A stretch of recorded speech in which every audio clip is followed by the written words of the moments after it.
रायजादा, ऐसा वजनदार नाम मानो इंडिया की टॉप बिजनेसमैन फैमिलीज में से किसी एक का वारिस हो। मगर हम जिस अहान रायजादा की बात कर रहे हैं उसके कतरे कतरे से बेबसी झांक रही है।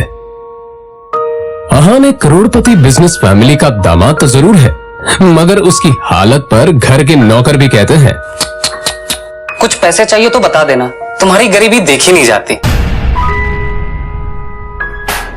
कहने को तो अहान जैसी रिच फैमिली के दामाद सड़कों पर महंगी कार दौड़ाते थे, मगर अहान की लाइफ में 3 चीजें आम थी। पहली चीज बेइज्जती, दूसरी चीज बहुत बेइज्जती और तीसरी चीज बहुत से भी ऊपर वाली बेइज्जती। और हाँ, कभी कभी वो किसी रईस को जब अपनी बीवी को एक महंगे होटल में खाना खिलाते देखता था तो वो खुद से कहता था, एक दिन अपना भी टाइम आएगा जब मैं महंगे सूट में ऐसी किसी महंगे होटल में अपनी बीवी शनाया को दर्शन के साथ खाना खिलाऊंगा। जब वो मेरे सीने से लग के एक रोमांटिक डुएट में मेरे साथ रोमांटिक कैंडल लाइट डांस करेगी ना तो वहां बैठे सारे रईसजादों के सीने पर सांप लौटेंगे।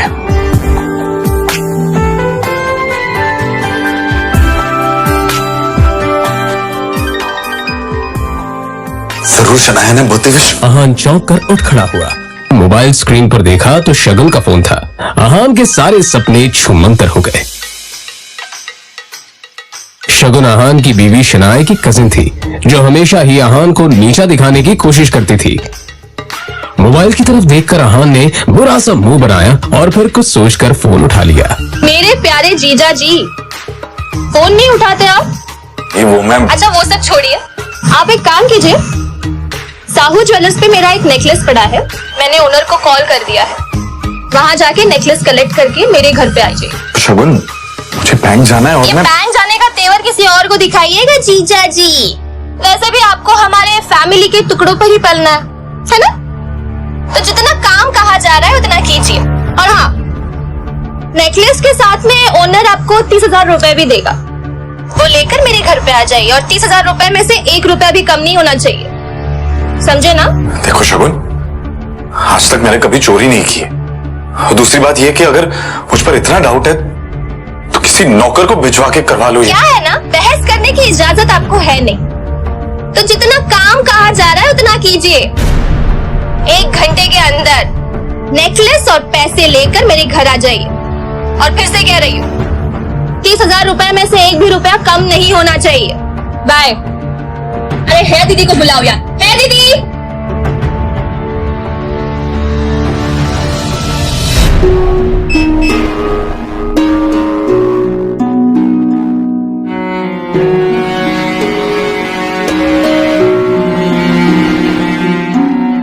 जल्द ही अहान फ्रेश होकर बाथरूम से बाहर आया और जल्दबाजी में अपनी अलमारी की तरफ बढ़ा जिसमें 2 जोड़ी पुराने कपड़े रखे थे। उनमें से जो सबसे साफ कपड़ा था अहान ने उसे पहनने के लिए चुना।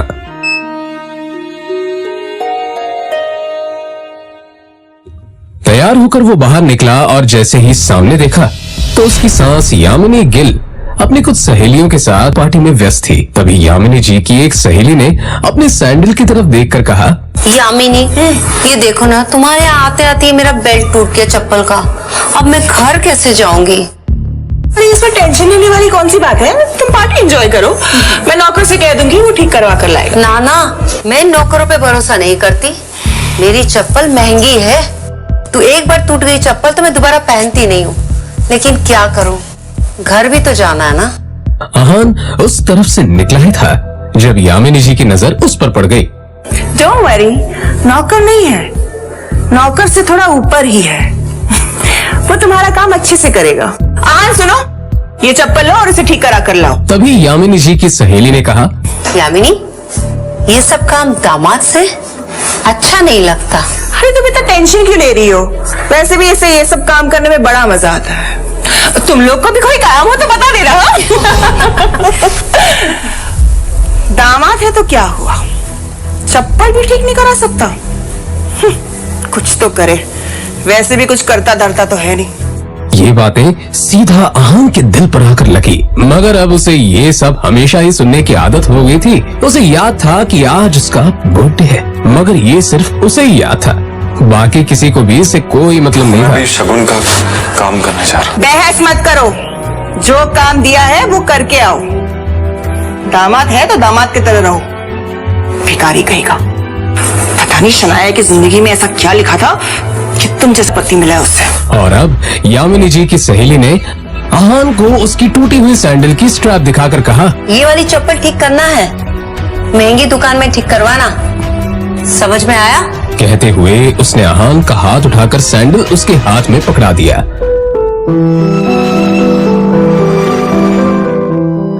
ना चाहते हुए भी अहान को यह काम करना ही पड़ रहा था।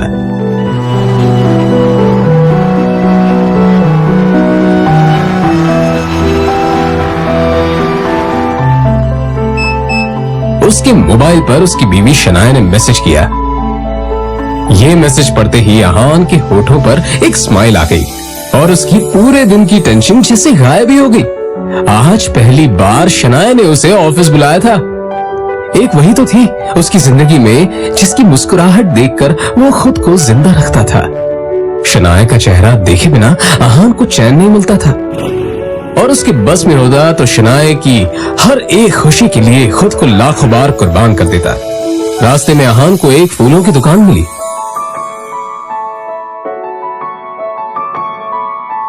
और अपना पर्स निकालकर देखने लगा। उसमें सिर्फ 500 का एक नोट पड़ा हुआ था।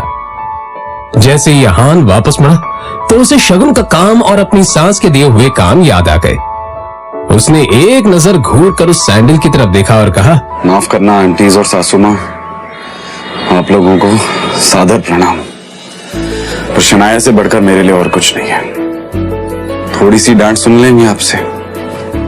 और फिर उस पैसे से अहान ने शनाया के लिए फूलों का वो बुके ले लिया। आज वो पहली बार गिल कंस्ट्रक्शन के ऑफिस जा रहा था, जो कंपनी गिल खानदान की थी। ये सोचकर आज वो फूला नहीं समा रहा था कि वहां उसका अच्छे से स्वागत होगा कि तभी सामने से आने वाले एक आदमी से अहान टकरा गया। उसका नाम देव मल्होत्रा था। यू इडियट, दिखाई नहीं देता तुम्हें? पता नहीं कहां कहां से मुंह उठाकर चले आते हैं। इस ऑफिस में तुम्हारी खड़े होने की भी औकात नहीं, और ऐसे टहर रहे हैं जैसे तुम्हारी खाले जी का घर है। कौन हो तुम? शायद देव मल्होत्रा ने भी उसके बदरंग कपड़ों से उसे नौकर या ऑफिस बॉय ही समझ लिया था। मल्होत्रा ने एक नजर नीचे पड़े बुके की तरफ देखा और फिर उसे अपने पैरों तले कुचल के बाहर निकल गया। अहान ने अपना सर झुकाए बस उस बुके की तरफ देखा। उधर शनाया अंदर से ये नजारा देख रही थी। तभी अहान की नजर शनाया पर पड़ी तो एक पल के लिए वो अपनी बेइज्जती भूल गया और वो शनाया के केबिन में दाखिल हो गया। वो शनाया की तरफ बढ़ा। अब जाने भी तो शनाया, जो हुआ मेरे साथ वो हुआ। अब तुम इतना टेंशन क्यों ले रही हो? जो बात गई वो बात गई। तभी शनाया चीखते हुए बोली, दूर हटिए आप मुझसे, दूर हटिए। आप चले क्यों नहीं जाते मेरी जिंदगी से? नर्क बना रखी है मेरी जिंदगी। अहान को एकदम से झटका सा लगा। वो खुले मुंह से शनाया की तरफ देखता रह गया। तभी शनाया आगे बोली, पता नहीं कौन से बाबू की सजा मिल रही है मुझे। आप चाहते क्या? पापा ने हम दोनों की शादी जबरदस्ती करवाई थी, वरना आप तो कभी मेरे लायक थे ही नहीं। और आज भी आपको पति कहते हुए मुझे शर्म आती। अरे आज वो ड्राइवर नहीं था इसलिए आपको बुला लिया, पर मुझे क्या पता था कि मेरा पति इस काम के भी लायक नहीं है। यहां आकर आपने मेरे सबसे पुराने क्लाइंट मिस्टर मल्होत्रा को नाराज कर दिया है। अब कैसे होगा काम मेरा? आंखों में आंसू लिए शनाया ने आगे कहा, मैं जहां पर भी जाती हूँ आप मुझे बेइज्जती के सिवा और कुछ नहीं दे सकते। सिर्फ एक बदनुमा दाग बनकर रह गए आप मेरी जिंदगी पर। इतना कहकर शनाया केबिन के बाहर निकल आई। तभी रास्ते में पड़े बुके की तरफ देखकर शनाया ने कहा, क्या है ये सब? क्या गंदगी फैला रखी है यहाँ पर? फेंको इसे डस्टबिन में। फूल को अपने पैरों से कुचलते हुए आगे बढ़ गई।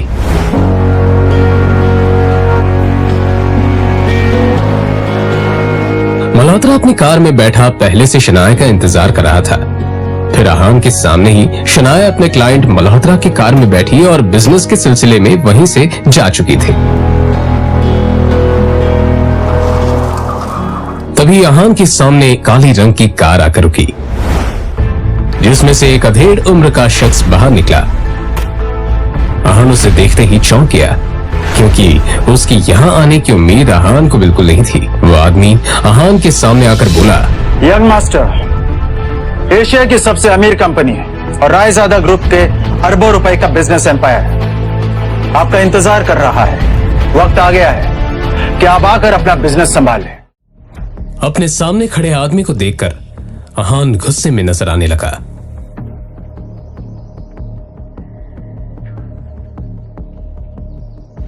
मिस्टर विक्रम, आप यहां पर क्या कर रहे हैं? यंग मास्टर, मैं आपको लेने के लिए आया हूं। देखिए, मैं आपके साथ बहस तो नहीं कर सकता, मैं भी आपके पिताजी का एक नौकर ही हूं, पर हां, उन्होंने जो काम बोला है वो तो मुझे करना ही होगा। सीधे पॉइंट पर आइए, पहेलियां बुझाना मुझे पसंद नहीं है। तो मैं आपसे ये कहने के लिए यहाँ आया हूं कि आपके पिताजी आदित्य रायजादा ये चाहते हैं कि आप आकर उनका बिजनेस संभालें। वो इस एशिया का सबसे बड़ा एम्पायर आपको सौंपना चाहते हैं। और आपको लगा कि मैं उनकी बात मान लूंगा? मैं तो उनका बेटा हूं, तो फिर ये सब मुझे क्यों देना चाह रहे हैं? फिर जब मेरी माँ बीमार थी और मैं उनके पास मदद मांगने गया था, वो तो मीटिंग में बिजी थे ना, और उसकी वजह से आज मेरी माँ इस दुनिया में नहीं रही, और इसके लिए मैं उन्हें कभी माफ नहीं करूंगा। तो बेहतर ये होगा कि आप चले जाइए। अहान के इस बात पर विक्रम ने एक लंबी सांस ली और फिर कहा, यंग मास्टर, आप तो जानते हैं आपके पिताजी कितने जिद्दी हैं। वो आपको वापस लाने के लिए किसी भी हद तक जा सकते हैं, किसी भी हद तक। उनके सामने कोई औकात नहीं रखता।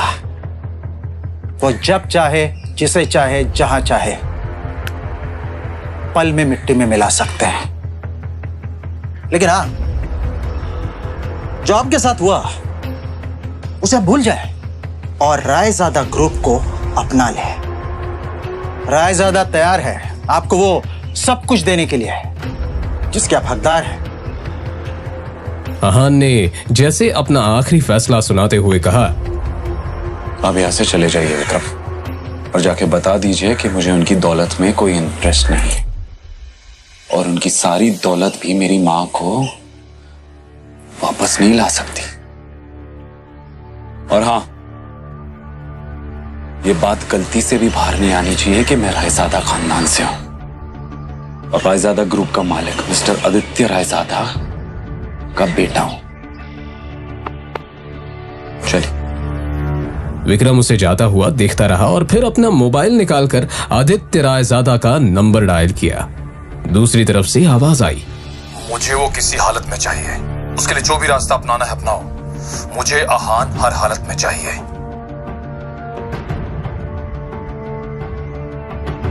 यंग मास्टर, आपको आना ही होगा। इधर अहान कुछ ही देर में अब अपने घर पहुंच चुका था। लगी घड़ी में देखा तो शाम के 7 बज चुके थे। अपने आसपास देखते हुए उसने कहा, तभी अचानक ही अहान का मोबाइल बज उठा। उसने स्क्रीन पर देखा तो यामिनी जी का फोन था। फोन उठाते ही दूसरी तरफ से आवाज आई, कहाँ थे तुम? हाँ, तुम्हें पता है ना, तुम्हारी वजह से मेरी सहेलियों के सामने मेरी कितनी बेइज्जती हुई है, और तुम्हारा फोन क्यों नहीं लग रहा है? हाँ, मैं अभी घर वापस आ गई हूँ, ये बताओ तुम्हारा फोन क्यों नहीं लग रहा है? माँ जी, शनाया को लेने गया था, उसका फोन। तो फोन दो उसे, उसका फोन भी नहीं लग रहा है। लेकिन माँ जी, शनाया तो मेरे साथ नहीं आई। पर अभी तो तुमने कहा कि तुम उसे लेने गए थे। हाँ, मगर वो अपने किसी क्लाइंट के साथ। अहान का इतना ही कहना था कि तभी यामिनी जी उस पर चिल्लाते हुए बोली, रात होने को आई है और तुम कह रहे हो कि वो किसी क्लाइंट के साथ है? तुमने कुछ गड़बड़ की होगी, इसलिए तुम्हारे साथ वो आई नहीं। अच्छे दामाद तो तुम बन नहीं पाए, कम से कम अच्छी पति तो बनो। तुम्हारे पास 1 घंटा है, किसी भी तरह शनाया को ढूंढकर इस घर में वापस लाओ। अहान ने शनाया का नंबर डायल किया तो वो नहीं लग रहा था। अब सच में उसे शनाया की फिक्र होने लगी थी। Come on, Shanaya, pick up the phone. वो लगातार शनाया को फोन लगाता रहा मगर उसका फोन नहीं लगा। अब परेशान होकर अहान बाहर निकला। अहान के बारे में भले ही मल्होत्रा को नहीं पता था मगर अहान देव मल्होत्रा के बारे में कई बार शनाया के मुंह से सुन चुका था कि मल्होत्रा उसका पुराना क्लाइंट है और उसका एक नाइट क्लब भी है। अंदर बेहद ही शोर शराबा था और लोग शराब पीकर नाच रहे थे। अहान ने चारों तरफ देखा पर कहीं भी उसे शनाया नजर नहीं आई। यहाँ तुम्हारी हिम्मत कैसे यहाँ आने की?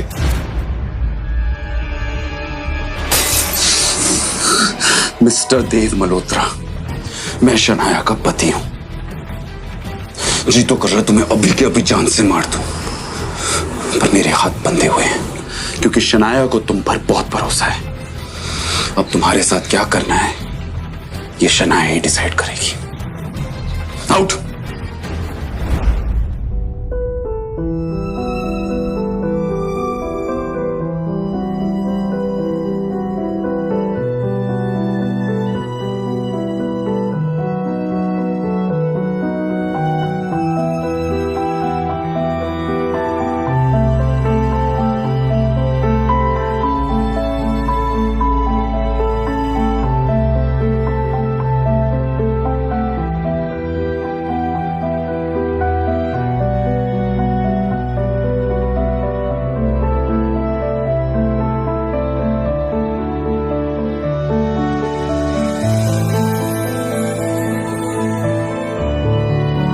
पता है हमारा एक साथ सोना आपको पसंद नहीं है,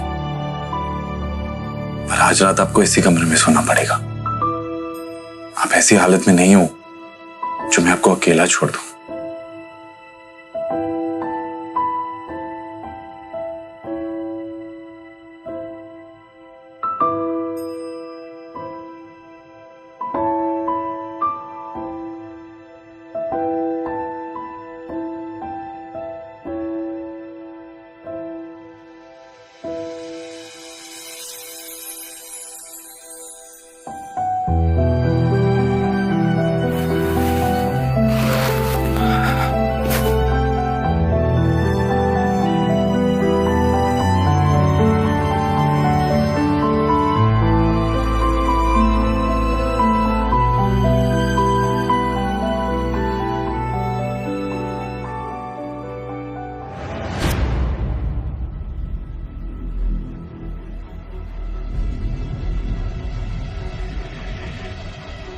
आपकी हिम्मत कैसे हुई मुझे अपने साथ सुलाने की? कैसे आई मैं यहाँ? कैसे आई हूं मैं यहाँ? नहीं, एक सेकंड, आपको पता है ना कि मेरा कमरा अलग है, फिर भी आपने अपने बिस्तर पर अपने साथ मुझे सुलाने की हिम्मत की कैसे? नहीं, क्यों किया आपने ऐसा? क्यों? शनाया, तुम कल रात को नशे में थी और मल्होत्रा से बचाकर मैं आपको यहाँ लाया, और आपको इस हालत में देखकर आपको अकेला छोड़ना मैंने सही नहीं समझा, बस इसलिए।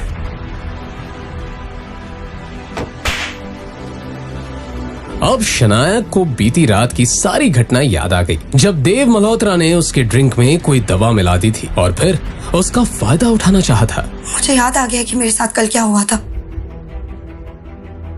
पर अगर आप ये समझते हो कि आप इस बात का फायदा उठाकर मेरे करीब आ सकते हो तो ये दिमाग से कंप्लीटली निकाल दो। आपके चक्कर में मुझे याद ही नहीं रहा कि मुझे कितना जरूरी काम करना था। इस मल्होत्रा का तो कुछ करना पड़ेगा। मुझे पता ही नहीं था कि ये इतना घटिया इंसान निकलेगा।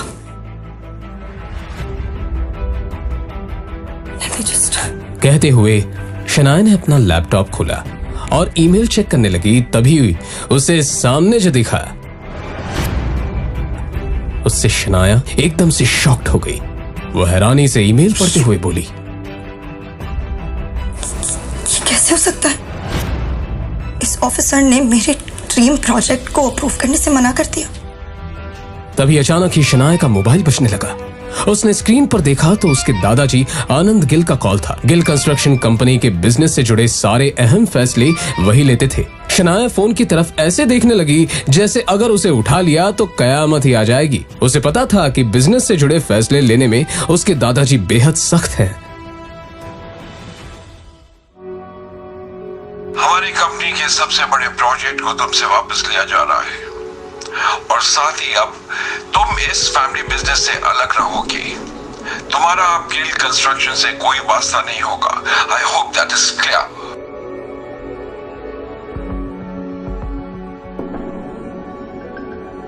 अब ये सब जो कुछ भी है मेरी सरदर्दी है और ये सब मैं खुद ही हैंडल कर लूंगी।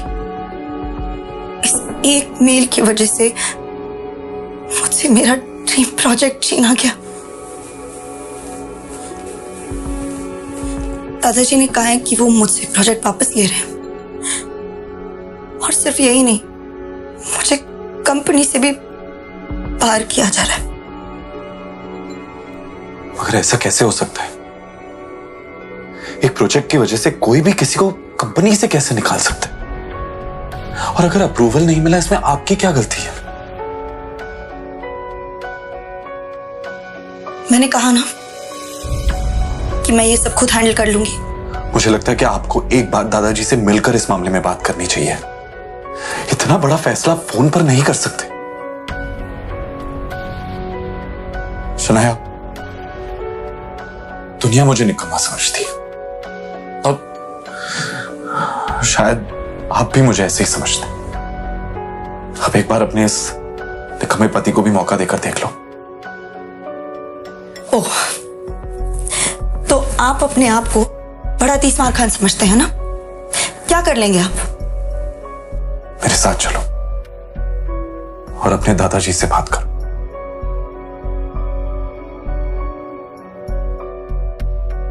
चलो। कुछ ही देर में वो दोनों शनाया के दादाजी आनंद गिल के ऑफिस में थे। Shanaya, Aahan, sit down. देखो शनाया, बिजनेस के मामले में मैं बहुत साफ हूं। मैंने जो फैसला लिया है गुस्से में आकर नहीं और ना ही जज्बात में आकर लिया है। ये नई बिल्डिंग का प्रोजेक्ट गिल कंस्ट्रक्शन का बहुत बड़ा सपना था जो अब तक मुकम्मल नहीं हुआ। वाई?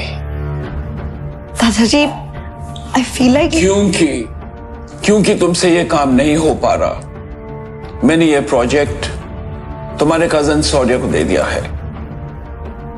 आज से वो इस प्रोजेक्ट को हैंडल करेगा। तुम घर पर बैठकर आराम करो।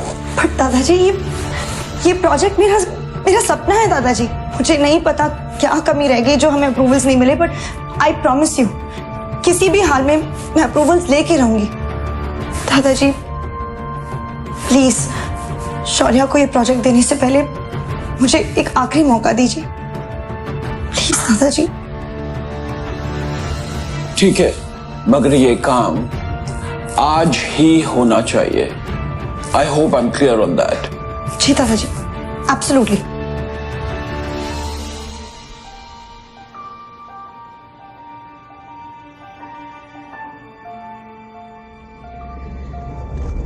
शौर्य शनाया का ही कजिन था जो हमेशा से शनाया को बिजनेस से बाहर करना चाहता था। उसकी हसरत थी कि एक दिन वो इस बिजनेस एम्पायर को हासिल कर ले और इसके लिए शनाया को वो हर हाल में पीछे छोड़ना चाहता था। अप्रूवल के लिए आई हो, मगर अफसोस अब कोई फायदा नहीं है क्योंकि उस ऑफिसर को मैंने ऑलरेडी खरीद लिया।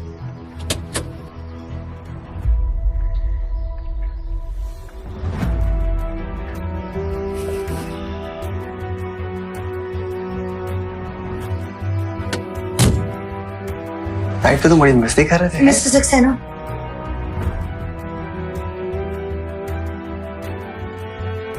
कहिए शनाया जी, कैसे आना होगा? गिल कंस्ट्रक्शन की जो बिल्डिंग है उसके सारे डॉक्यूमेंट्स कंप्लीट है और हर जगह पर सारे नियमों का पालन भी किया गया है। बावजूद इसके हमें अप्रूवल नहीं मिला। क्या मैं आपसे पूछ सकती हूँ कि आपने ऐसा क्यों किया? मैंने इन्हें ऐसा करने बोला था। कामिनी, तुम यहाँ? हाँ, मैं यहाँ, मैं यही काम करती हूँ। और ये जिस सक्सेना से तुम बात कर रही हो ना, वो मेरा पति है शनाया। जब मुझे पता चला कि तुम्हें हमारे अप्रूवल की जरूरत है, तो मैंने ही इन्हें ऐसा करने से मना कर दिया। आज मेरा पति वो जगह पे है जहाँ वो तुम्हारा काम बना भी सकता है और बिगाड़ भी सकता है। लेकिन तुम तो बहुत पैसे वाली हो ना शनाया, तू जाओ करवा लो अपना काम, जिससे भी करवा सको।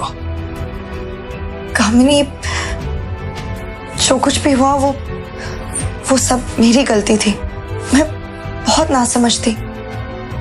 प्लीज अगर हो सके तो सब भूल जाओ। मैं नहीं भूल सकती शनाया, मैं नहीं भूल सकती उस दिन को शनाया, जिस दिन मेरी शादी तय हुई थी और ये बात मैं तुम्हारे साथ सारी सहेलियों को बता रही थी। और तुमने मेरे बेरोजगार पति के बारे में सुनकर सबके सामने उसका मजाक उड़ाया था और मेरा भी मजाक उड़ाया था। सारी सहेलियां हंस रही थी मेरे ऊपर और मैं रोते हुए वहां से आई थी। कामिनी देखो, वो सब मेरी नासमझी थी और मैं बहुत ज्यादा शर्मिंदा हूँ। शर्मिंदा होने से काम नहीं चलेगा शनाया। उस दिन का बदला तुम्हें आज चुकाना होगा। बेइज्जती के बदले बेइज्जती होनी चाहिए। मतलब ये तुम्हारा पति है ना, इसने आज तक कौन से झंडे गाड़ दिए शनाया? अरे इसकी तो मेरे पति के बराबर खड़े रहने की भी औकात नहीं है। और मैंने सुना है कि ये घर जमाई बनकर रहता है। कामिनी, अब तुम गलत बोल रही हो। मैंने अभी कुछ कहा ही कहा है शनाया। ठीक है, अब सुनो, अगर तुम्हें अप्रूवल चाहिए तो तुम्हारे पति को बोलो मेरे पति के सामने हाथ जोड़ के गिड़गिड़ा के अप्रूवल की भीख मांगे। कामिनी, तुम बाहर का रास्ता उधर है शनाया।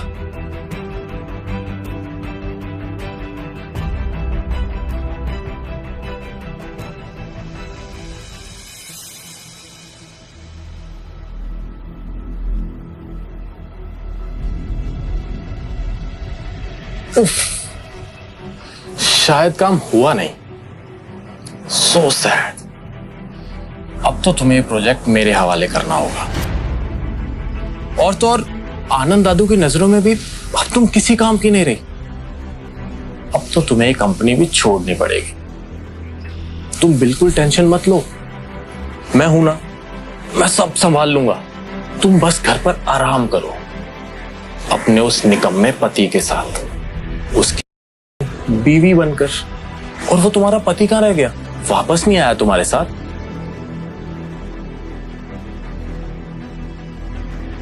बाहर से शीशे के उस पार क्या हो रहा है ये साफ दिख रहा था।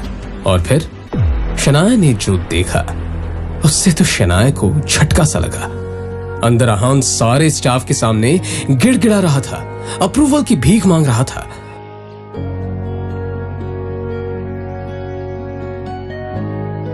सचमुच बहुत प्यार करता है तुमसे, तुम्हारे लिए कुछ भी कर सकता है। वैसे कहां से मिला तुम्हें ये?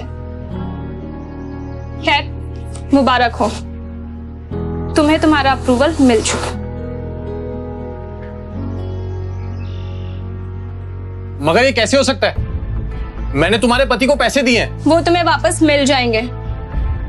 मेरे लिए मेरा बदला ज्यादा जरूरी था।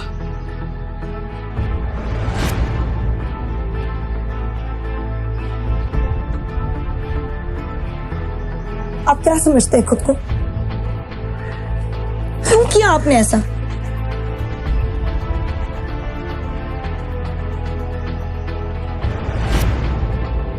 तुझे क्या लगता है कि तेरे ऐसा करने से शनाया को सब कुछ वापस मिल जाएगा? मैं इसे कहीं का नहीं छोड़ूंगा।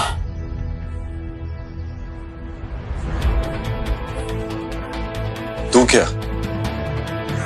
दुनिया में कोई भी शनाया का बाल तक बांका नहीं कर सकता। ओह, मगर कब तक साथ देगा तो शनाया का? देखता जा, मैं तेरा और शनाया का रिश्ता ही खत्म कर दूंगा। कोशिश कर ले, चल जाएगा।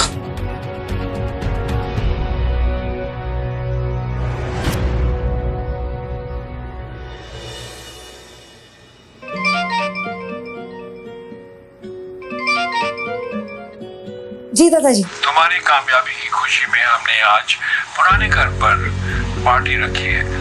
तुम आहन के साथ आ जाना। जी दादाजी, थैंक यू। हम आ जाएंगे।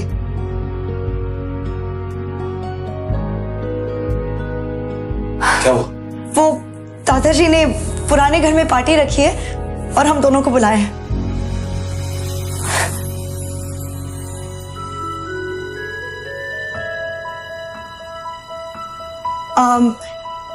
मेरा मतलब है कि पार्टी में बुलाया है, पर इसमें इतना खुश होने वाली बात ही नहीं है। उन्होंने कहा है कि आप सिर्फ हमें छोड़ने चलेंगे बस।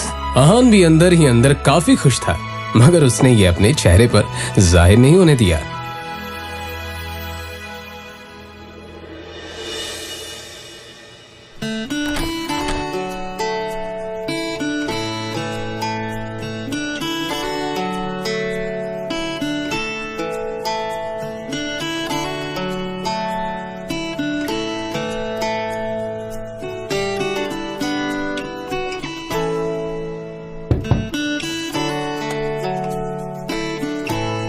इतना हैरान होने की कोई जरूरत नहीं है। अपने लिए कुछ कपड़े मंगवाए थे, पसंद नहीं आए। दुकानदार पैसे वापस ही नहीं कर रहा था, तो मैंने सोचा आपके लिए कुछ मंगवा दूं।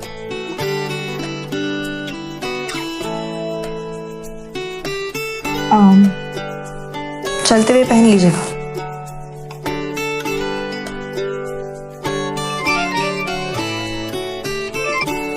हाँ शगुन बोलो। शनाया, ये शॉपकीपर बोल रहा है कि तुमने आहान के लिए स्पेशल ऑर्डर देके सूट बनवाया है। क्या चल रहा है ये सब? तो मैं आहान के लिए कुछ करूं तो उसमें गलत क्या है? फोन रखो, बाद में बात करते हैं। शाम हो चुकी थी और सभी बड़े लोग पार्टी में आ चुके थे। आहान और शनाया को देखकर शौर्य और शगुन के मन में कुछ और ही चल रहा था। एक काम बोला था मैंने इस आहान को, वो भी नहीं हुआ इससे। आजकल बहुत सर पर चढ़कर नाच रहा है। इसके लिए मैंने खुद कुछ सोच रखा है, कुछ ऐसा जिससे जितनी ये जोड़ी खूबसूरत दिख रही है ना, उतना लोग इन पर थूके। उसके लिए मुझे तुम्हारा साथ चाहिए होगा।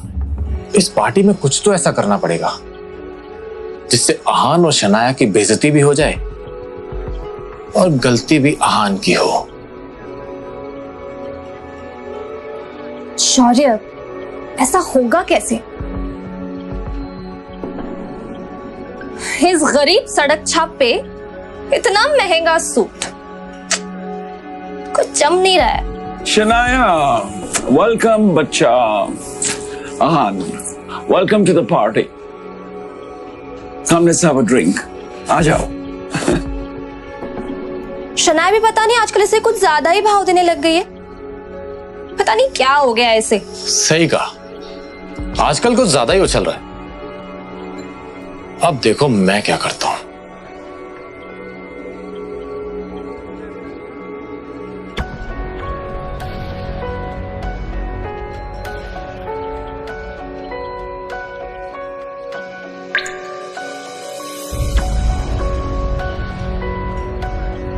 अरे आहान, आज ये सूट कहां से मारा? ओ, अब ये निकम्मा पति अपनी पत्नी के टुकड़ों पे पलने भी लगा है, वरना तुम्हारी इतनी औकात कहां कि तुम इतना महंगा सूट पहन सको। अरे जीजा जी, इसकी बातों का बुरा मत मानिए आप। अब आखिर जीजा जी घर जमाई है ना। अब घर जमाई तो अपने ससुराल के टुकड़ों पर ही पलता है ना? और आप अपनी पत्नी के पैसों पे ऐश कर रहे हो, तो इसमें गलत क्या है? अच्छा सॉरी, लेकिन शगुन, तुम्हें लगता है कि शनाया इससे प्यार करती है? तुम्हें ऐसा क्यों नहीं लगता? वो देखो, अपने पति को छोड़कर। हाँ, वो तो है। गौरव हमेशा से ही शनाया को पसंद करता था, मगर फिर उसकी शादी शगुन के साथ हो गई। बावजूद इसके गौरव अब भी कोई मौका नहीं छोड़ता था, इसलिए अब भी वो उस पर ट्राई करता रहता था। हाँ, ये बात अलग थी कि शनाया गौरव को जरा भी भाव नहीं देती थी। कम से कम आज के दिन तो शनाया को अपने पति को अकेला नहीं छोड़ना चाहिए था। जीजा जी, ओ छोड़िए ना, चलिए हम एंजॉय करते हैं। नहीं मैम, शराब भी पी। अरे कम ऑन आहान, कभी कभी ऐसी पार्टीज में ये सब चलता है। पी भी लो। नहीं। अरे लो यार, P low. That's like a good boy. ओ जीजा जी, हमारे ग्लास से नहीं पियेंगे? इतना भेदभाव? चलिए come on finish it, come on come on come on come on, you have to do this, you have to do this, come on come on. Bravo जीजा जी।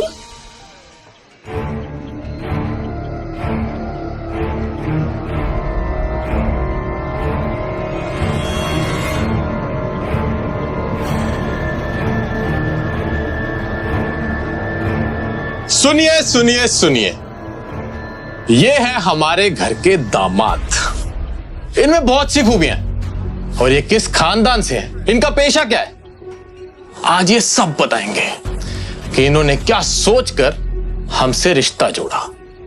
ओह, तो तुम दोनों ने इसीलिए मुझे शराब पिलाई। अब अगर इतनी जिज्ञासा हो ही रही है तो सुनो। साले साहब, पहले आपसे शुरू करते हैं। तुम ना एक नंबर के लालची और खुदगर्ज इंसान हो। गिल कंस्ट्रक्शन के भाग दौड़ को हासिल करना चाहते हो और इसीलिए तुम शनाया को अपने रास्ते से हटाना चाहते हो। अरे तुम तो हमारा रिश्ता भी तोड़ना चाहते हो। ये क्या बकवास कर रहे हो? चुप, बिल्कुल चुप, मेरी बात खत्म नहीं हुई अभी तक। हाँ, तो तुम इस बिजनेस को हासिल करने के लिए तरह तरह की चालें चलते हो। अपने बाप नीरज गिल के साथ मिलकर दादाजी की चपलूसी करते हो और उन्हें शनाया के खिलाफ भड़काते हो। Stop it. आखिर ये हो क्या रहा है यहाँ? दादाजी दादाजी दादाजी। वैसे भी दादाजी, आपका क्या कहना? दिखाने को तो आप शनाया को मौका देते रहते हो, लेकिन अंदर ही अंदर आप शौर्य को ज्यादा चाहते हो। इसीलिए तो आपका हर एक फैसला शौर्य के हक में और शनाया के खिलाफ होता है। You are disgusting. जाओ यहां से। आहान, अपनी हद में रहो। ये हमारे दादाजी हैं। तुमसे उम्र, रिश्ते और औहदे में सबसे बड़े हैं। शगन, ओ शगन, तुम्हारी कमी थी। क्या है, मुझे पता है कि शनाया के खिलाफ तुम और शौर्य अब एक हो चुके हो। आखिर तुम शौर्य के चाचा की बेटी जो हो। अंदर ही अंदर तुम एक दूसरे के बारे में जो भी कहो, पर जब बात शनाया की आती है, मुझे पता है कि तुम दोनों एक हो जाते हो। इसीलिए मुझे शराब पिलाई ताकि तुम मेरी बेइज्जती कर सको, है ना? पर तुम लाख कोशिश करो, मैं शनाया के साथ हूं और मेरे होते हुए शनाया का कोई कुछ नहीं बिगाड़ सकता। सच कहूं, सॉरी, तो एक शनाया ही है जो तुम सबसे ज्यादा टैलेंटेड है, सबका ख्याल करती है, सबका फिक्र करती है, लेकिन भेदभाव भी उसी के साथ हो रहा है। अपनी ये बकवास बंद करो। ऑलरेडी बहुत बेइज्जती करवा चुके हो तुम। निकल जाए यहां से। तू कल भी शनाया की जूती के बराबर था और आज भी वही है। आज तुम दोनों ने बेशर्मी की सारी हदें पार कर दी। किसी को नीचा दिखाने के लिए कोई इतना गिर सकता है, ये मैं पहली बार देख रही हूं।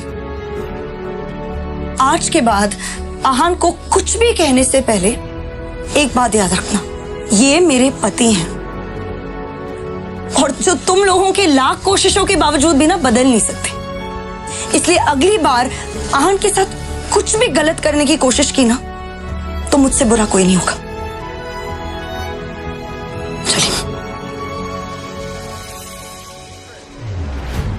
ये सब क्या है शौर्य?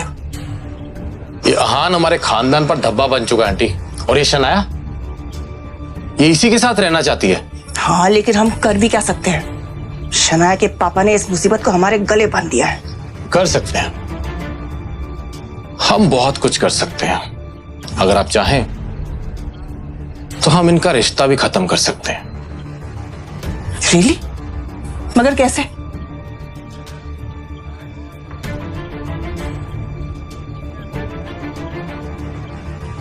ठीक है, तुम्हें जो करना है तुम करो, लेकिन एक बात याद रखना, शनाया को कुछ नहीं होना चाहिए। आप फिक्र मत करिए, शनाया को कुछ नहीं होगा।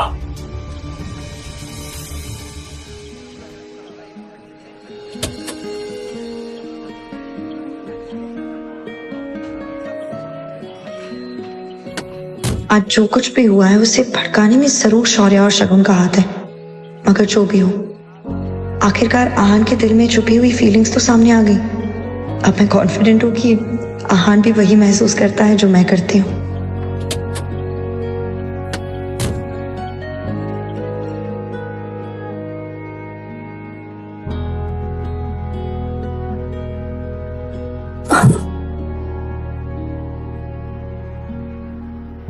मैं आपसे बहुत प्यार करता हूँ। सॉरी, जो भी हुआ ना उसमें मेरी कोई गलती नहीं। सब ना हमें अलग करना चाहते, मगर मैं ऐसा होने नहीं दूंगा। मैं आपके साथ रहूंगा, आपको कभी अकेला नहीं छोड़ूंगा।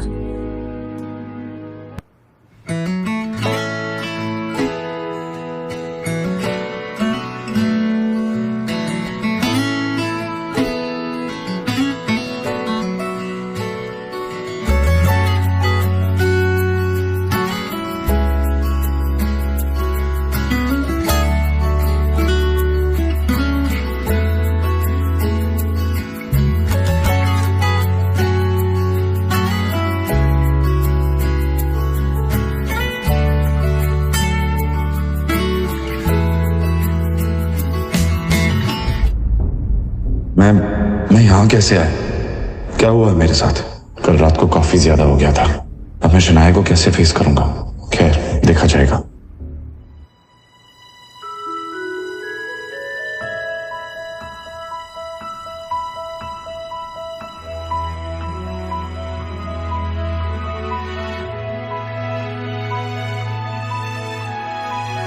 Good morning. कल रात जो भी हुआ उसके लिए मैं बहुत शर्मिंदा हूँ। कल रात को आपको फिर से मेरी वजह से तकलीफ हुई, उसके लिए हो सके तो मुझे माफ कीजिए। कल रात के लिए I am really sorry. Coffee तो ले लो।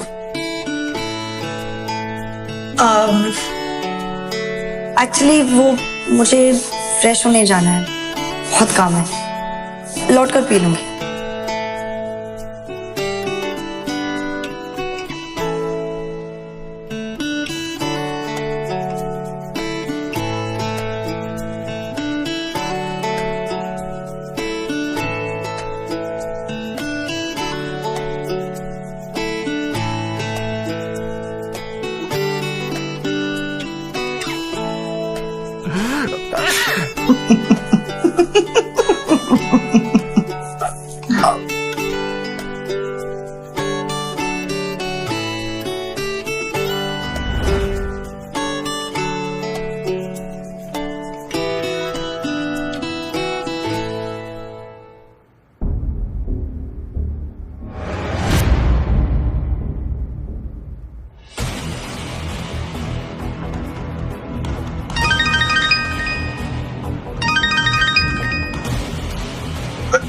विक्रम बोल रहा हूँ। अब आप क्यों फोन कर रहे हैं? अपने फैसले के बारे में क्या सोचा है यंग मास्टर? मैंने आपसे कितनी बार कहा है मेरा पीछा छोड़ दीजिए, मुझे बार बार फोन मत कीजिए। मैं नहीं चाहता कि कोई भी जाने कि मैं एक अमीर ज़ादा हूं। ये बात सीक्रेट ही रहनी चाहिए।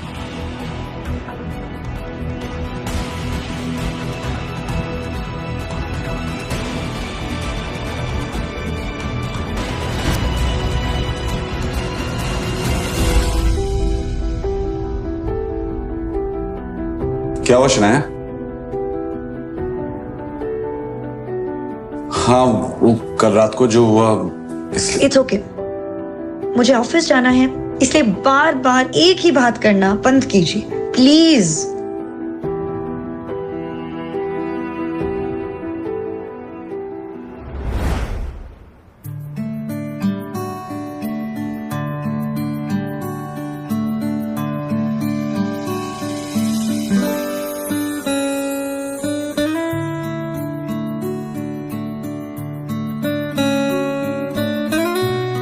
शनाया, आप ये शायद ऊपर भूल गई थी, लगा लीजिए वरना आपके सर में दर्द शुरू हो जाएगा।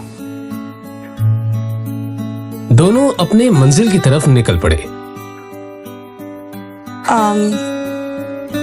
वो मैं सोची थी कि क्यों ना मैं इस बाइक से ही चलूं, ट्रैफिक में आसानी हो जाएगी ना।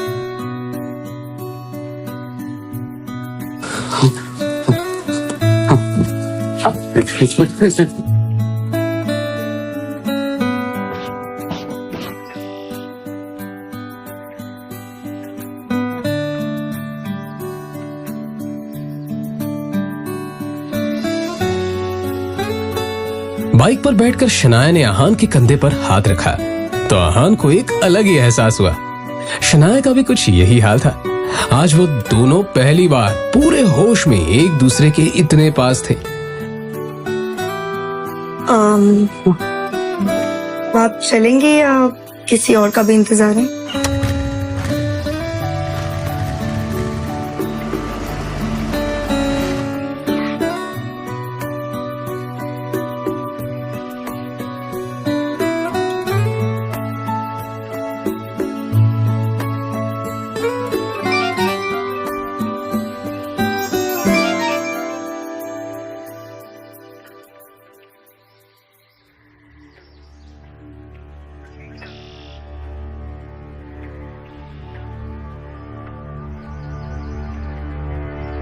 शनाया के पापा के एक्सीडेंट की खबर सुनकर आहान की भी वही हालत खराब हो गई, क्योंकि एक वही तो थे उनकी जिंदगी में जिन्होंने आहान पर हमेशा विश्वास किया था।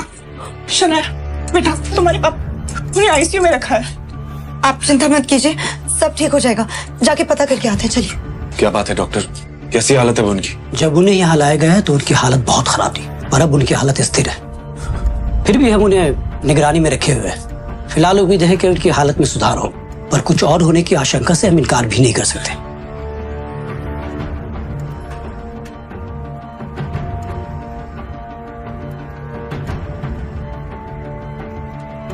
आहान, शनाया और यामिनी जी का पूरा दिन कश्मकश में बीत गया। शाम होने को आई थी और अब भी वो सब हॉस्पिटल में मौजूद थे। शनाया की हालत आहान से देखी नहीं जा रही थी। तभी कुछ सोचते हुए आहान ने शनाया के पास जाकर कहा, अब माँ को लेकर घर निकल जाइए शनाया। अंकल की देखभाल के लिए मैं यहाँ हूँ, जो भी होगा मैं आपको फोन करता रहूंगा। पर मैं पापा को इस हाल में छोड़कर कैसे जा सकती हूँ? उनकी हालत। देखो शनाया, अंकल के लिए मेरा प्यार आपसे कम नहीं है। उन्होंने मेरे लिए जो कुछ भी किया है उसका एहसान मैं नहीं चुका सकता। वो मेरे लिए भगवान के समान है। इसलिए मैं कह रहा हूं, आप खुद पर ध्यान दीजिए और माँ को लेकर घर जाइए। मैं यहाँ पे सब कुछ संभाल लूंगा।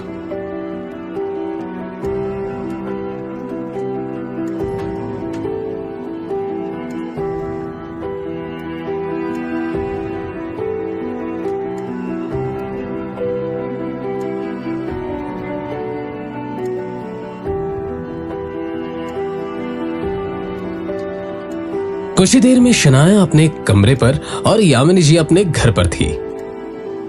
उधर आहान अभी हॉस्पिटल में एक जगह बैठा हुआ था जब डॉक्टर ने उसके पास आकर कहा, देखिए मिस्टर शेखर की हालत अचानक ही बहुत ज्यादा बिगड़ती जा रही है। जल्दी उनको ऑपरेशन करना होगा। डॉक्टर, आपने तो कहा था उनकी हालत स्थिर है, फिर अचानक क्या हो गया? इस बारे में हम कुछ भी ठीक से नहीं कह सकते, मगर उनका ऑपरेशन जल्दी नहीं किया गया तो उनकी जान को खतरा है। तो फिर डॉक्टर, आपको किस बात का इंतजार है? आप ऑपरेशन शुरू कीजिए। ओके फाइन, मगर कुछ डॉक्यूमेंट्स है जो आपको भरने पड़ेंगे और साथ ही जाकर बिल काउंटर पर आप जाकर 15 लाख जमा करा दीजिए। मैं ऑपरेशन की जाकर तैयारी करता हूँ। ओके। 15 लाख की बात सुनते ही आहान टेंशन में नजर आने लगा। उसने शनाया को कॉल करने के लिए फोन निकाला ही था कि तभी उसके सामने विक्रम खड़ा दिखाई दिया, जो आहान की तरफ देखकर मुस्कुरा रहा था। उसे देखते ही आहान के दिमाग में ढेर सारे डाउट्स आ गए और वो विक्रम के पास जाकर बोला, आप यहाँ पे क्या कर रहे हैं? वैसे शनाया पैसे का इंतजाम आसानी से कर लेगी, लेकिन आपने ये सोचा है यंग मास्टर कि ये सब अपने आप कैसे हो गया?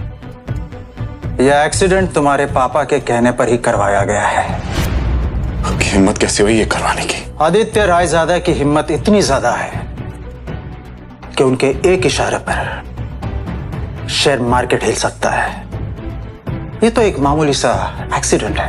ये आपने सही नहीं किया और इसकी कीमत आपको चुकानी ही होगी। बस 15 लाख की तो कीमत है और मैं वो पूरी देने के लिए तैयार हूं। रायजादा ग्रुप को अपना लो। वैसे भी इस कंपनी के सामने 15 लाख ऊंट के मुंह में हीरे समान है। ये पैसे तो तुम्हें देने ही होंगे, लेकिन अंकल के एक्सीडेंट का हिसाब मैं बाद में लूंगा, लेकिन तुम्हारी बात कभी नहीं मानूंगा। वैसे भी अगर मैं तुम्हें पैसे ना दूं तो तुम्हारा काम रुकेगा नहीं। शनाया है तुम्हारे पास, क्यों? लेकिन सोचो, अगर शनाया को यह पता चल जाए कि रायजादा खानदान के साथ ताल्लुक होना ही इस एक्सीडेंट की वजह है, तो क्या वो तुम्हें माफ करेगी? हाँ? तुम्हारा ये जो रिश्ता है धीरे धीरे सही हो रहा है, वो पूरी तरह खत्म हो जाएगा। सच में विक्रम ने बड़ी ही शातिर चाल चली थी और आहान को यह अफसोस हो रहा था कि अभी तक वो इस साजिश को समझ क्यों नहीं पाया था। और हाँ, तुमने अगर ना की तो तुम जानते हो अपने पिताजी को, ये सब यहां नहीं रुकने वाला। शनाया भी है ना। आप ऐसा कुछ नहीं करेंगे जिससे शनाया या उसकी फैमिली और मुसीबत में है। मैं आपकी बात मानने को तैयार हूं, लेकिन हाँ, ये बात बाहर नहीं आनी चाहिए कि मैं कौन हूं। और ये सब मेरी वजह से हुआ है।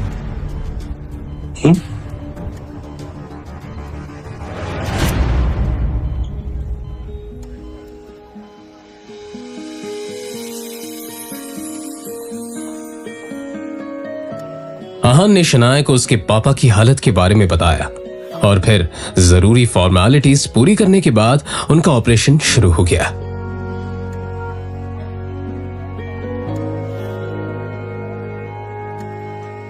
कुछ देर में डॉक्टर ने खबर सुनाई थी कि अब शेखर की हालत ठीक है। ये सुनकर दोनों ने राहत की सांस ली। अब वो मैं पापा के लिए खाना लेकर आई थी, सोचा था उनकी तबीयत बेटर होगी तो उन्हें खिला दूंगी, पर अब आप ही को खाना पड़ेगा।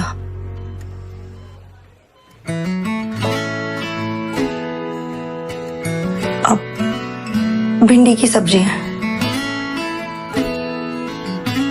आहान को सच में भूख लगी थी। उसने टिफिन खोला तो अंदर भिंडी की सब्जी रखी हुई थी जो आहान को बहुत पसंद थी। तभी उसे शनाया की बात याद आई कि उसने खाना पापा के लिए बनाया था, मगर उसके पापा शेखर को तो भिंडी से सख्त नफरत थी। मतलब साफ था कि शनाया ने ये खाना आहान के लिए बनाया था। पापा, मैंने क्या?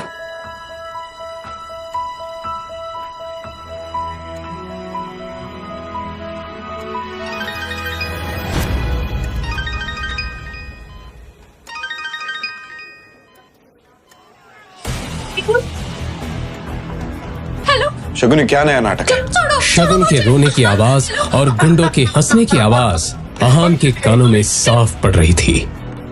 शनाया, मुझे कुछ जरूरी काम है, मैं बस कुछ ही देर में आता हूं।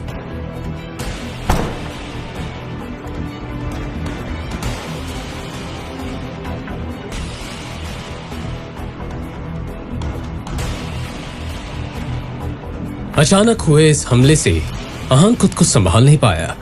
अपनी नाक पर पड़े बंधन से आहान ने निकलने की पूरी कोशिश की थी, मगर अंत में उसका शरीर ढीला होता गया और आहान बेहोश होकर जमीन पर गिर पड़ा। जाहिर था आहान को रुमाल में लगे क्लोरोफॉर्म की मदद से बेहोश किया गया था और फिर जैसे ही वो बेहोश हुआ, उसके सामने दो चेहरे आकर खड़े हो गए। उनका नाम शौर्य और शगुन था। दोनों के चेहरे पर एक विजयी मुस्कान थी। तभी शगुन ने शौर्य से कहा,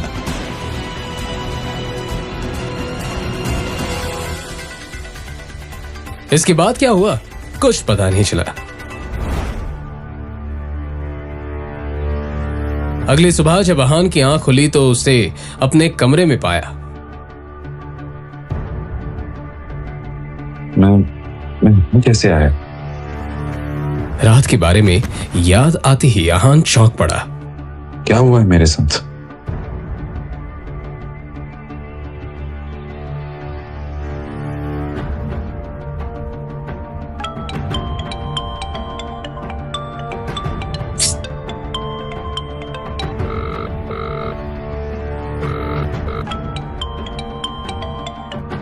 हेलो शगुन, ये क्या खेल चल रहा है? कहाँ हो तुम? मैं जब मल्होत्रा के यहाँ पहुंचा तब वहां तुम नहीं थी, और फिर मुझे किसी ने बेहोश कर दिया, और अब मैं अपने घर में उठाऊं। सच सच बताओ, मेरे साथ क्या हुआ? सस्ते नशे करने की आदत पड़ गई है क्या आपको जीजा जी? देखिए, मैंने आपको कहीं नहीं बुलाया।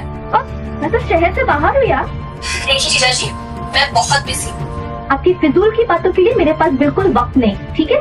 फोन रखिए। इतना कहकर शगुन ने फोन काट दिया। तभी उसके मोबाइल पर शनाया का मैसेज आया। इस मैसेज को पढ़कर आहान ने एक लंबी सांस ली, और फिर उसकी मोबाइल पर विक्रम का फोन आया। फोन उठाते ही विक्रम ने कहा, अब आप अपना काम शुरू कर सकते हैं। बाद आपके रहने के लिए रोजवुड स्प्रिंग में एक घर बुक कर दिया। आप जाकर देख सकते हैं, मगर उस कार्तिक कोहली से बचकर रहना। वो बहुत ही चालाक है और अपना काम निकालने में काफी माहिर। रोजवुड स्प्रिंग के बारे में आहान ने बहुत सुन रखा था। एक फ्लैट की कीमत भी वहां 50 करोड़ से कम नहीं थी। उसे याद था कि शनाया को ये जगह बहुत पसंद थी। अरे ओ, रुको रुको, कौन हो तुम और इस तरह से अंदर क्यों जा रहे हो? वो मुझे यहाँ पे घर खरीदना है, बस वही देखने जा रहा हूँ। ए भाई, आजकल तो कोई भी ऐसे ही इधर मुंह उठा के चला आता है, और तुम्हारी तो इधर देखने तक की भी औकात नहीं है, और बातें बड़ी बड़ी कर रहे हो। चलो निकलो ऐसे, निकलो। एक तो किसी के कपड़े देखकर उसे जज करना गलत बात होती है, और यहाँ हर गेस्ट के साथ आप ऐसी बात करते हैं क्या? मुझे जाने दीजिए। अरे जाओ जाओ, निकलो। अरे भी गाड़ी लेके निकलो, चलो। और फिर इस तरह से उनके बीच बात काफी बढ़ गई। आहान उसको थप्पड़ मारने ही वाला था कि तभी पीछे से एक आवाज आई। सर। आहान ने पलटकर उस तरफ देखा तो रोजवुड स्प्रिंग का मालिक कार्तिक कोहली खड़ा हुआ था। कार्तिक कोहली उन गार्ड्स के नजदीक आकर बोला, सर इन्हें माफ कर दीजिए, इनकी तरफ से मैं आपसे सॉरी बोल। शायद तुम गेस्ट से बात करने की तमीज भी भूल चुके हो। तुम्हें पता भी है सामने कौन खड़ा है? Sorry sir. निकलो, आउट। इतना कहकर कार्तिक कोहली आहान को अंदर ले गया। इन्हें मैं कौन हूँ ये बताने की कोई जरूरत नहीं है। बस इन्हें ये पता होना चाहिए कि अगर कोई गरीब भी यहाँ पे आ जाए ना, तो उसके साथ भी सलीके से पेश आना चाहिए।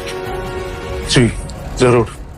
अब वैसे मुझे पता था आप यहाँ आने वाले हैं, बस इन्हें बताना भूल गया। वैसे मैंने आपके लिए लंच का इंतजाम किया, चलिए जरा हमें भी मौका दीजिए। आपका ये रोजवुड स्प्रिंग्स काफी पॉपुलर हो रहा है, पर मुझे लगता है अगर इस पहाड़ी इलाके में इसका एक्सपेंशन हो पाए ना, तो ये जगह देश भर में मशहूर हो जाएगी और बड़े बड़े लोग आकर खरीदारी करना पसंद करेंगे। आप सही कह रहे हैं मिस्टर रायजादा, मगर क्या है कि इसके लिए बहुत सारे पैसों की जरूरत हो, जो फिलहाल तो मेरे पास नहीं है। अगर आप चाहें तो इस प्रोजेक्ट में मैं इन्वेस्ट कर सकता हूं। ये तो मेरे लिए बड़े नसीब की बात होगी। मुझे आपका ये फैसला मंजूर है। और फिर इस तरह से यहाँ एक डील फाइनल हो गई। कार्तिक कोहली बहुत ही खुश था। तो ठीक है, मैं चलता हूँ। अरे मिस्टर रायजादा, बाहर धूप बहुत है, आप मेरी गाड़ी लेकर जाए प्लीज।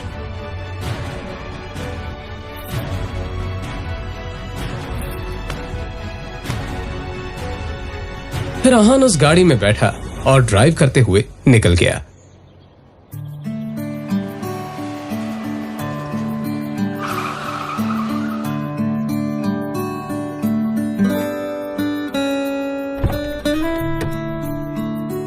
इधर आहान अब शनाया के ऑफिस के बाहर पहुंच चुका था। आज वो इस गाड़ी पर शनाया को ले जाने वाला था। बाहर निकलते ही शनाया हैरानी से आहान को देखकर बोली, ये इतनी महंगी गाड़ी रेंट करने की क्या जरूरत थी? अरे आप टेंशन मत लीजिए, इसे मेरे एक दोस्त ने ऑफर किया। आप चलिए चलते।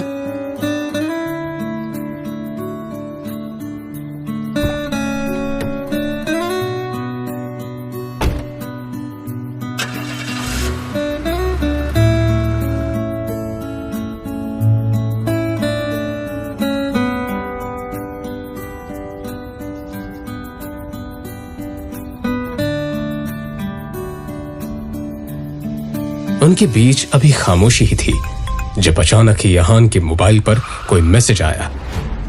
अहान ने एक हाथ उठाकर देखा तो शौर्य का मैसेज था। उस मैसेज को खोलते ही अहान का हाथ लड़खड़ा गया। क्या हुआ? कुछ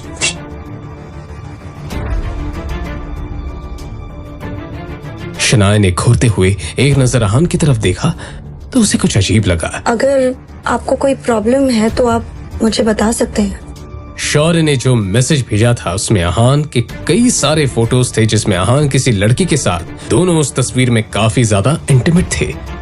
तभी अहान को एक और मैसेज आया जिसमें लिखा हुआ था, तुम्हारी ये सारी तस्वीरें अब शनाया को मिलने वाली हैं, जल्दी घर पहुंच जाओ। ये मैसेज पढ़ते ही अहान की हालत खराब हो चुकी थी।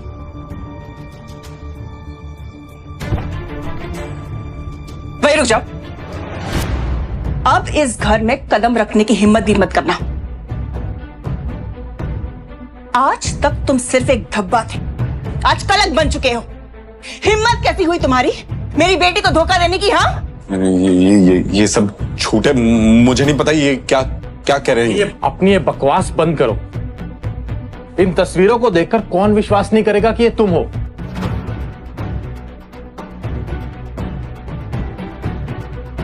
कहते हुए शौर्य ने मोबाइल शनाया के हाथों में दे दिया। शनाया हैरानी से सभी फोटो देखे जा रही थी। उसकी आंखों में आंसू आ चुके थे। एक नजर शनाया ने अहान की तरफ देखा तो अहान ने कहा, ये झूठ है, ये सब है ना हमारे रिश्ते को खत्म करने की कोशिश करे। मुझे नहीं पता कि ये तस्वीरें कहां से आई है, कैसे आई है, सब झूठ कह रहे हैं ये सब। अच्छा, तो सच क्या है तुम ही बताओ ना। पैसे के लालच के लिए तुमने शादी तो कर ली, और हाँ, तुम कौन से रिश्ते की बात कर रहे थे? वो जो अब तक बना ही नहीं। शनाया आंखों में आंसू लिए सभी के चेहरे की तरफ देखे जा रही थी। शनाया, सामने डिवोर्स पेपर्स रखे, चुपचाप साइन करो। अब इस आदमी के साथ मैं तुम्हें 1 मिनट के लिए भी बर्दाश्त नहीं कर सकती। फिर एक बार शनाया ने अहान की तरफ देखा। उसकी आंखों में आंसू देखकर अहान का दिल जोरों से धड़कने लगा।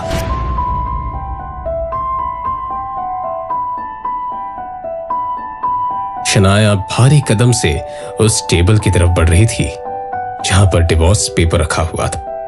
ये देखकर अहान का दिल जोरों से धड़कने लगा।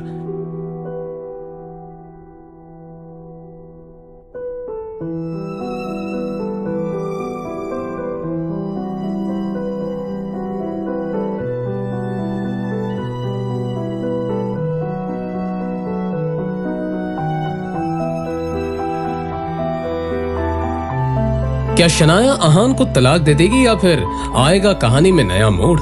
जानने के लिए बने रहिए इस कहानी के साथ सिर्फ और सिर्फ पॉकेट एफएम ऐप पर।